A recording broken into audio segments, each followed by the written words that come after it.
Hello বন্ধুরা, আমি প্রিয়া। আমার চ্যানেল প্রিয়া রান্না বান্নায় তোমাদের সবাইকে ওয়েলকাম।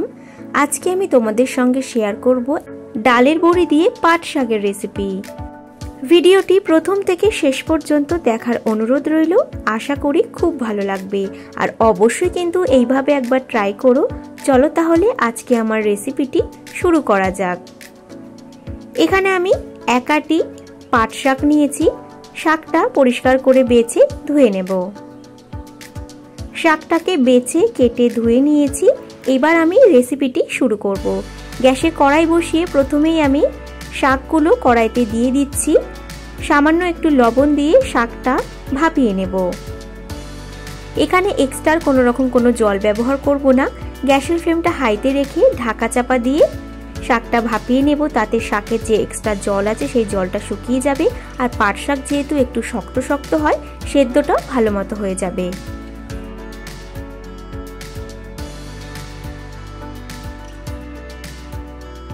মিনিট 4-5 সময় ধরে গ্যাসের ফ্লেমটা হাইতে রেখে শাকটা ভাপিয়ে নিয়েছি।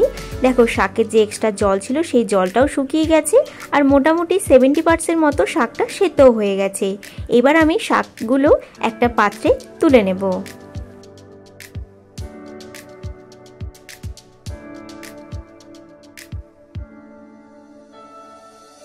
কড়াইতে দিয়ে দিচ্ছি 1 চামচ মতো সর্ষের তেল। কড়ার চারিপাশে তেলটা খুব ভালোভাবে ছড়িয়ে নিচ্ছি। কিছু ডালের বড়ি হাত দিয়ে একটু ভেঙে কড়াইতে দিয়ে দিচ্ছি। ডালের বড়িগুলো বেশ লাল লাল করে কড়া করে ভেজে নেব। এখানে তোমরা ডালের বড়ির পরিবর্তে ছোট যে চিংড়ি মাছগুলো আছে সেই চিংড়ি মাছগুলো ভেজেও কিন্তু দিতে পারো। খেতে কিন্তু বেশ ভালো লাগবে। ডালের বড়িগুলো কড়া করে ভেজে নিয়েছি। এবার তুলে নেব।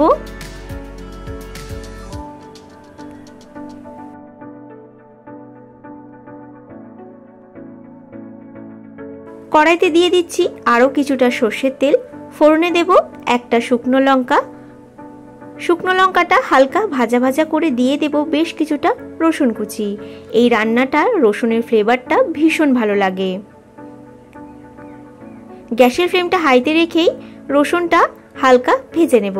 রসুনটা হালকা ভাজা ভাজা হওয়ার পর দিয়ে দেব পেঁয়াজ কুচি। এখানে আমি একটা বড় সাইজের পেঁয়াজ ব্যবহার করেছি। পেঁয়াজ আর রসুন আবারও খুব ভালোভাবে ভেজে নেব। মিনিট 2 সময় ধরে পেঁয়াজ ভাজা ভাজা করে নিয়েছি। একটা আলু আমি ছোট টুকরো করে কেটে রেখেছি। আলু দিয়ে দিচ্ছি।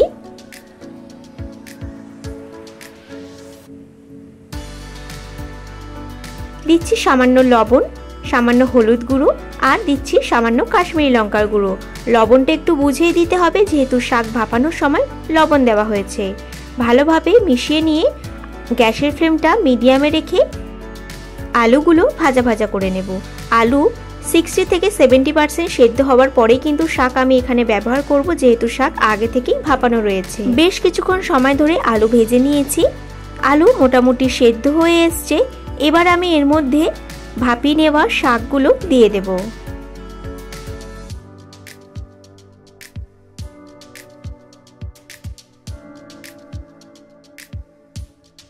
শাক ভালোভাবে একবার মিশিয়ে নেব, আর এই সময় গ্যাসের ফ্লেমটা কিন্তু মিডিয়ামে রাখতে হবে।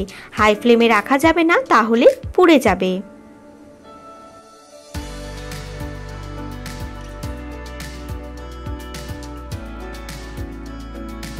মিনিট 3 সময় ধরে শাক আর আলু ভাজা ভাজা করে নিয়েছি। এবার এর মধ্যে দিয়ে দেব সামান্য পরিমাণ একটু চিনি আর ভেজে রাখা ডালের বড়ি। এই সময় লবণটা তোমরা একটু চেক করে নিও, লবণ কম বেশি হতেই পারে। ডালের বড়ি দেওয়ার পর আরও একবার খুব ভালোভাবে মিশিয়ে গ্যাসের ফ্লেমটা মিডিয়ামে রেখেই আরও মিনিট 3 সময় ধরে ভেজে নিলেই তৈরি আমাদের ডালের বড়ি দিয়ে পাট শাকের রেসিপি। এই রেসিপিটি তোমরা পালং শাক দিয়েও করতে পারো, খেতে কিন্তু খুব ভালো লাগে।